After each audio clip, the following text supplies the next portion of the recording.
Hi, welcome to V's Teas. This is V, and these are my tarantulas.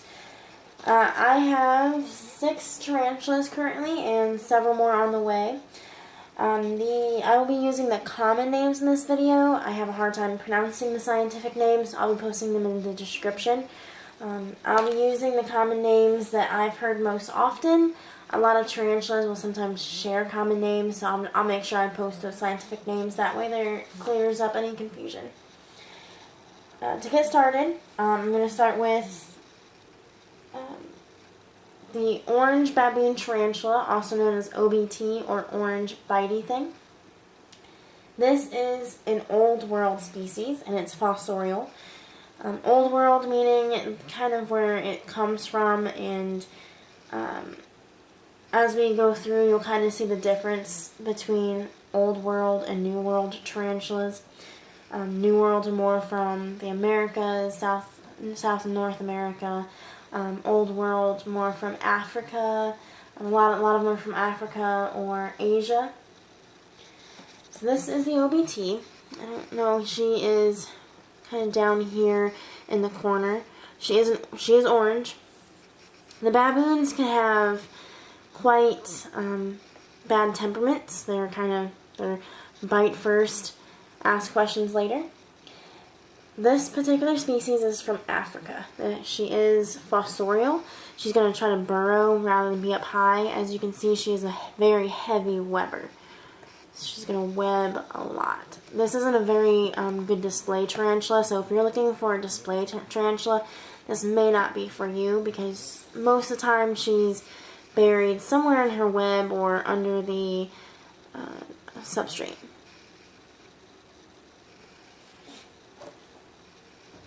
My next tarantula is referred to as green bottle blue. It's a New World.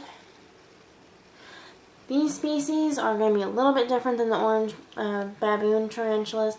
This is from Venezuela, so they are a New World tarantula. This one is semi-arboreal, meaning it likes it up in the trees while also kind of on the ground. So I don't know if you can see very well right here. She's kind of made her web on the ground while also kind of on her bark up a little high. She kind of moves around a lot. This can be a good display species. I've seen some displays totally covered and you can't see them. So they are very heavy webbers too, or at least can be depending on their temperament. They like it a little bit more drier. They come from a peninsula in Venezuela that's more dry than it is humid.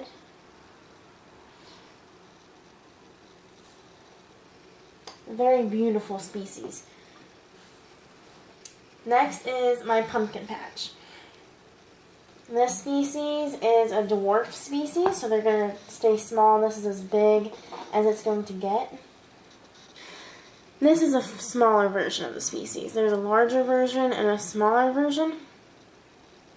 It's right here. This is also a fossorial species from Colombia. This is a male. He has developed his hooks after his molt. Unfortunately, he is no longer eating. He created his sperm web and he's just waiting on a mate. Unfortunately, I do not breed and I do not have a mate, and I couldn't find anybody to take him. So I'm just trying to make him comfortable. I try to feed him when he can, so hopefully he'll get hungry and eat. But males don't live as long as females and won't live as long.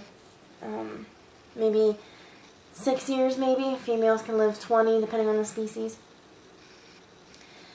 Next I have a Brazilian white-knee or a giant white-knee.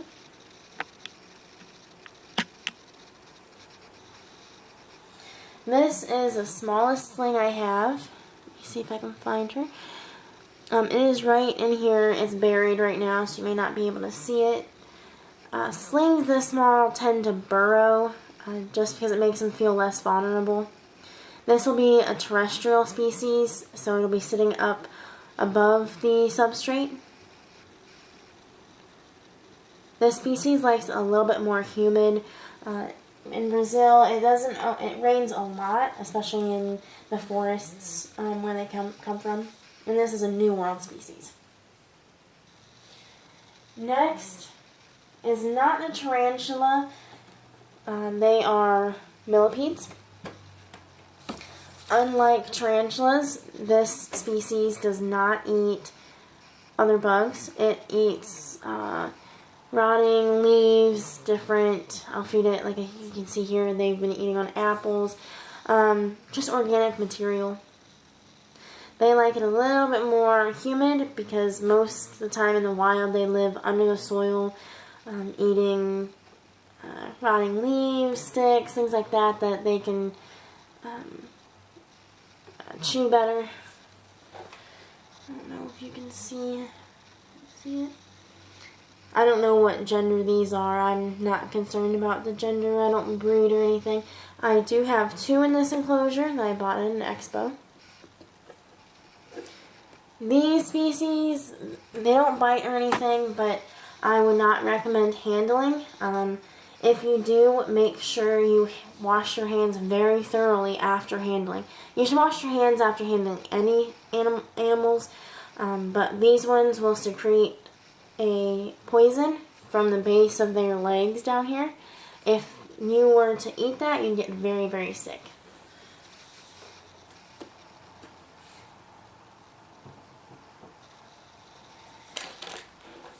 These particular millipedes are from the United States, but I wouldn't recommend capturing any from the wild just because it's not very good to take them from the wild because sometimes it's too stressful for them.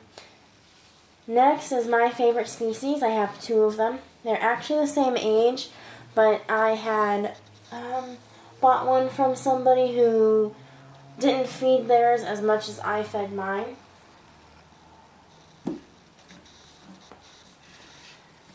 This is the Brazilian salmon pink birdeater. The males of the species can get up to about 11 inches.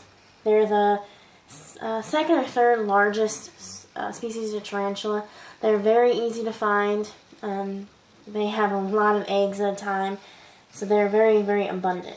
Very popular in the pet trade. This is a New World species, also from Brazil. My favorite species come from Brazil. I'm hoping she molts here soon. It's been a while since her last molt. These are just a very pretty, very awesome species.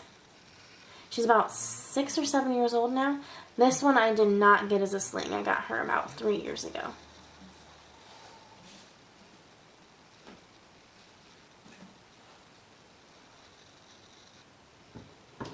And here is my second salmon pink birdeater tarantula.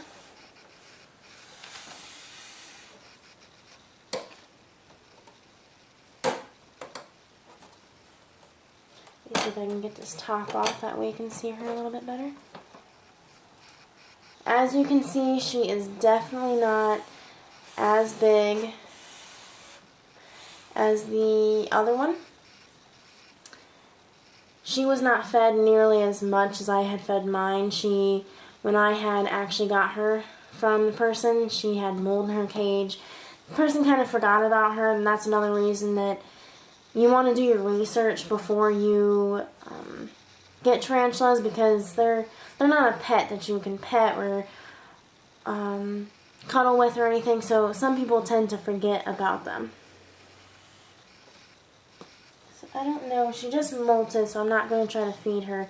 She molted about 4 or 5 days ago, so her exoskeleton has hardened, but I'm just going to kind of leave her alone for now, because I'd rather be safe than sorry. Normally, tarantulas, after they molt, they are still very soft, so you don't want to try to feed them, just in case some bugs will try to bite.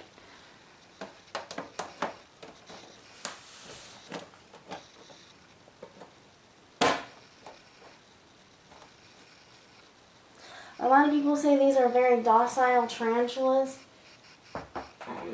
The big Brazilian salmon pink birdeater she's very, very, I don't want to say mean, but she's also bite first, ask questions later. So I wouldn't recommend handling tarantulas, only because you can get bit.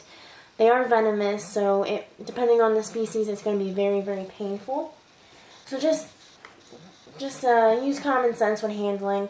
Don't make any sudden movements if you choose to handle. Make sure you do your research of how bad is a bite going to be, how potent is the venom. If you do get bit, what are you going to do? Do you have a hospital nearby that can help you in case you're allergic? Some people are allergic. And be careful, especially New World species, they will kick hairs off their abdomen. I do have new tarantulas coming soon, so I will post some unboxing videos when I do get them.